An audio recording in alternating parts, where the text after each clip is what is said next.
ببینید سلام دوستان، چطورید؟ حالتون چطوره؟ من یه دقیقه صدای این ساکت نمیشه. الله اکبر. صدای تلویزیون، ببخشید، انیمه داشتم میدیدم. چرا گوش من یه دقیقه به اینجا دقت نکنید، اصلا دقت نکنید، اصلا ممنون که دقت نکردید. حالا میدونم دقت کردید، ولی خب به نظرتون دارم یه آدم چه کسی میسازم؟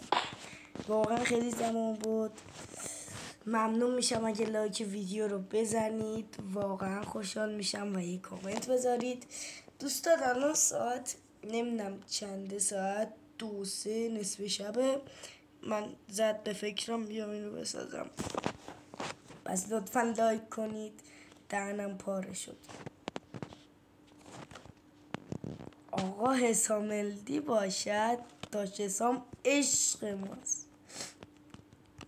واقعا ویدیوهای خوبی میذاره، میتره کنه واقعا ویدیوهاش.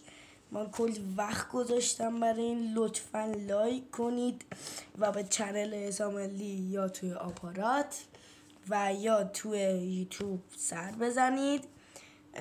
یه کانال روبیکام داره، بله کانال روبیکام داره، اونجا لینک ویدیوهاشو میذاره، برید حتما ببینید. حسام الدی ویدیوهاش عالیه.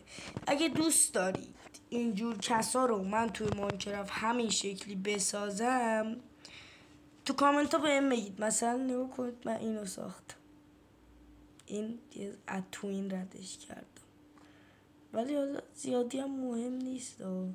اینم این ورشه. خب بله، نگاه کنید،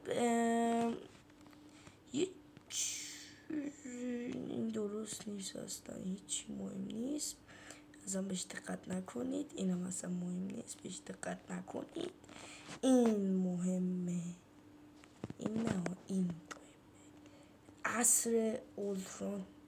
اگه بپرسید اولتران از چت جی پی تی، بپرسید اگه اولتران توی جنگ با انتقام جان موقع برنده میشد، ما یه آیرون من این شکلی داشتیم.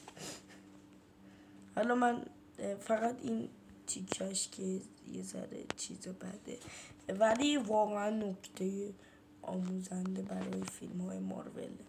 اینم که داش حسام عشق، اینم یکی از رفیقام درخواست کرد، به خودم گفت، پروفایلش گفت بسازم. آره دیگه، گفتم اگه دوست دارید همچین کسایی یا یوتیوبر خاصی، مثلا پروفایل تکنوبلیتو بسازم، دیریمو بسازم، هر چی دلتون میخواد تو کامنتو بگید، من میسازم. پس تا ویدیو دیگه، خداحافظ.